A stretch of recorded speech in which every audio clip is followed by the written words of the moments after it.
everybody, welcome to the channel. Cindy Daychuck here with Queen Bee Creations, and I'm delighted that you're here with me today.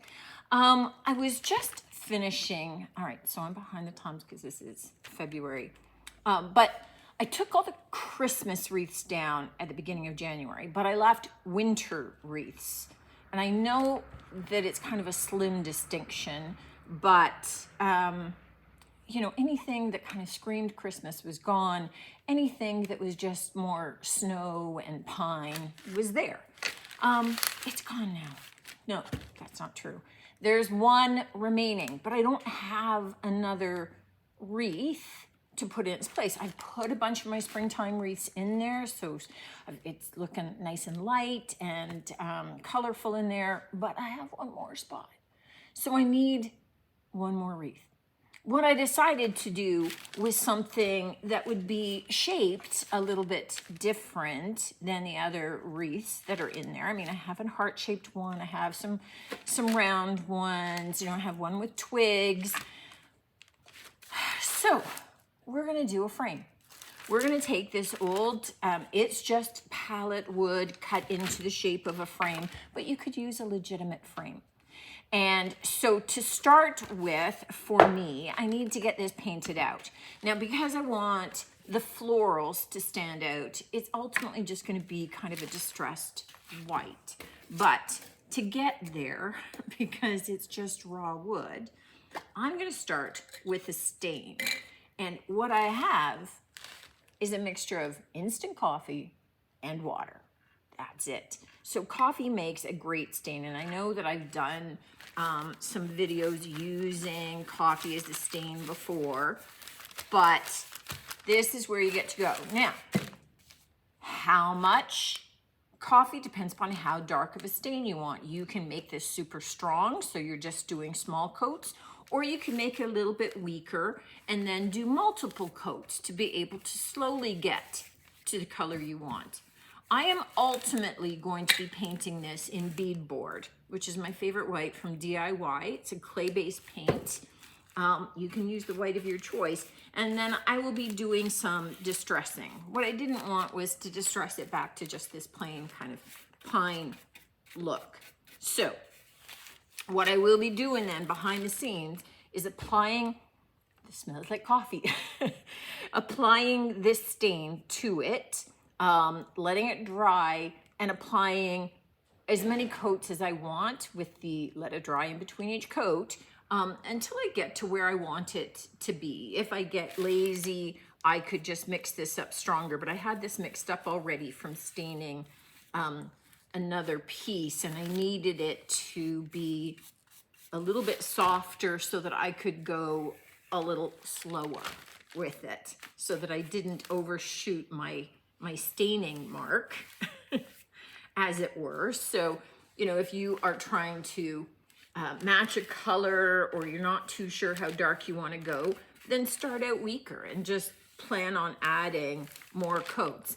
I mean, when you're doing this, it's just going to soak into the wood. And so more coats is really not a big hardship apart from time, because it takes no time to do it. It dries quite quickly. And when I'm working on antique pieces, I go slower. So now that I'm seeing this, I may add some more crystals to it and get it zhuzhed up a bit, because I'm going to want this darker. But you can definitely make your own stains. You could just simply, because this is raw wood, you could just take any paint of your choice and just dilute it to be able to create a stain that would work. Milk paint works great as a color stain, and again, some milk paints, like the Sweet Pickins line, is food safe. So if you were looking to stain a wooden cutting board or something and you wanted it colored, then that's a great way to go. But I'm gonna get this stained and I'm going to get it painted with the white, and then we will be back. The frame has dried and it's ready to go, and no big magic to this. I mean, any kind of picture frame, painted whatever color is going to work for your project, work for your decor, works. What I do have is I decided not to go with pinks and things because I've got a lot of that happening. I want to do a different color combination. And I had thrifted this bundle. You can see it all taped up from the thrift store. So I thrifted this bundle, which I think they're quite cute. I've got from the dollar store some of these little guys.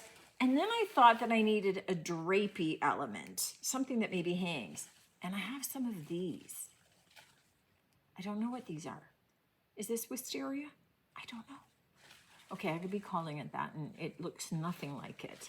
But I like how it hangs sort of like grapes, so we can make use of some of that with our design. And then I have some little viney things, some ivy. I know that word, ivy.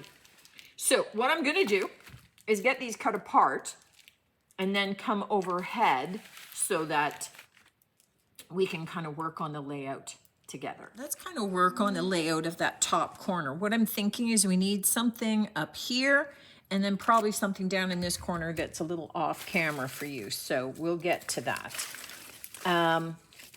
So what I'm thinking is I need some greenery, and I may lay that down first. So a little bit of greenery, and then I think these guys would have to come next because they're the problem children in the sense that they just kind of hang.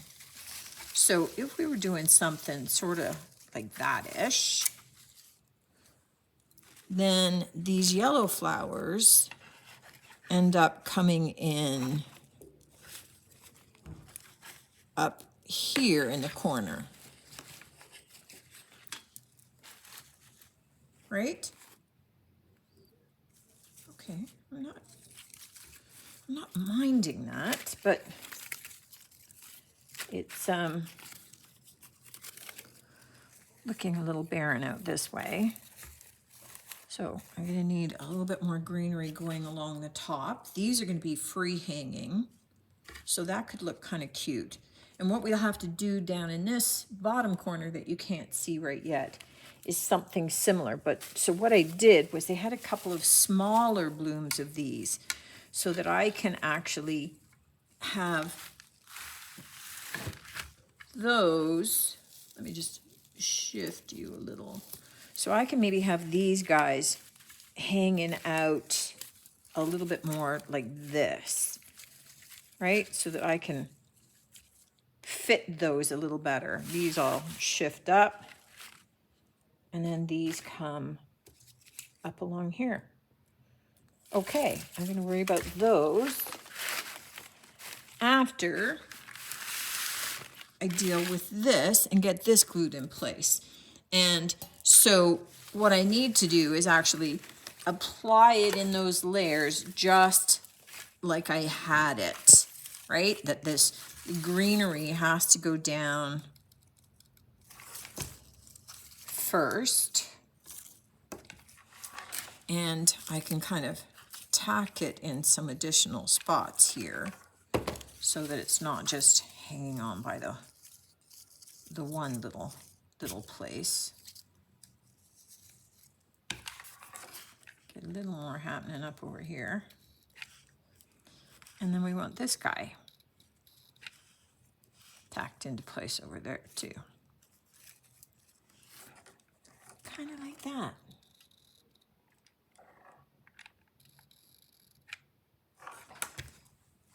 Okay. Then I'm going to get these glued in. I want them staggered in length. So I'm going to let this long one kind of get glued down first. So I'll give some glue to that and then hold it in place so that it doesn't rotate around on me. Now, to glue the yellow flowers in place, I needed to cut them shorter, right? I couldn't have great big long stems because I'm trying to hide all my stems. But what I likely want is to have a little bit of this greenery up in there first. just so that, again, it's looking a little fuller and it kind of hides some of the, I think I just want some individual leaves here, so let me cut those apart.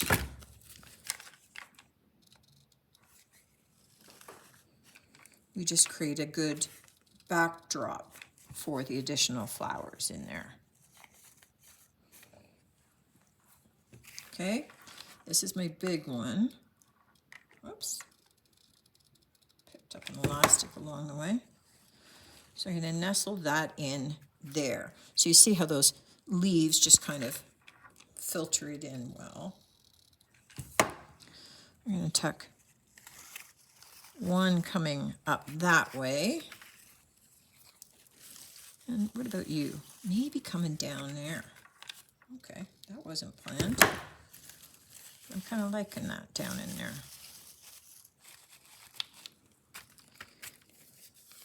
And I'm thinking I need a little piece of green coming out here. So a little bit more leaf up along there. Now, I had thought about using these, but I'm not. I have gone in another direction. I'm not using those. So I'm just debating here whether or not I need a little bit more ivy coming along here. I kind of lost it. And I just kind of want to balance out with this. But I would need to. Okay, I kind of do.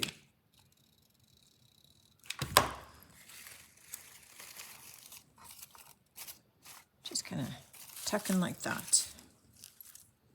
So then, you guys are good. Here, again, a little bit of ivy down in the corner, but none of this is going to be as big. So if we're laying this out, and we've got our two little guys here.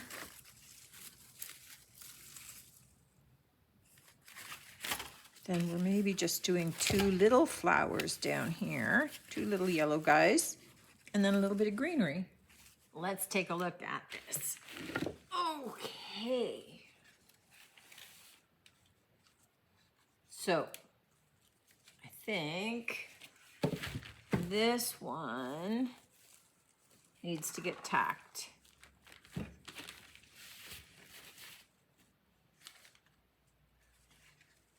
There we go. So I quite like these and just kind of floating off in space.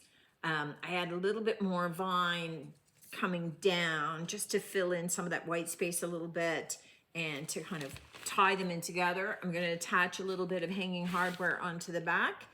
And then I think this one is done. It doesn't need a lot, right? So you don't have to fill in the whole frame on this. You're using some of the frame, you know, leaving some of those blank spaces to kind of coordinate. So it looks a little bit more natural, even though it's all faux, right? This is kind of a fun one. I don't know what these are. I'm going with wisteria, but I like how it just, we take advantage of its floppy nature and we're letting it hang, much the same as maybe if it was grapes. So it's got a little bit of that softness to it. It's not as structured as these flowers, so it plays against that. And we've kind of balanced it off. Obviously, this is heavier than this, meaning more florals here than here. And that's as it should be. You don't want them to be equal. You want the eye to be drawn here and kind of follow that ivy along. So it just creates a little bit more of a story. Let me know what you think of this one, guys. definitely making it into the shop, and I can take down the last Christmas wreath, which was my goal. I needed a little something, something, but that's usually what drives a lot of crafts for many of us, is that we decide that we need a certain decor element and then we create it. I hope this gives you a good idea of how to be able to use other objects besides just a circular wreath frame to be able to create some home decor, some floral decor for you. This is easy to use on a door as it is on a wall. So it's going to have some flexibility for whoever buys it, whoever decides to own this. But I'm loving the yellow and the soft purple for a change from some of the tulips and things that are in there now. Looking forward to seeing you on the next one. And until then, take care.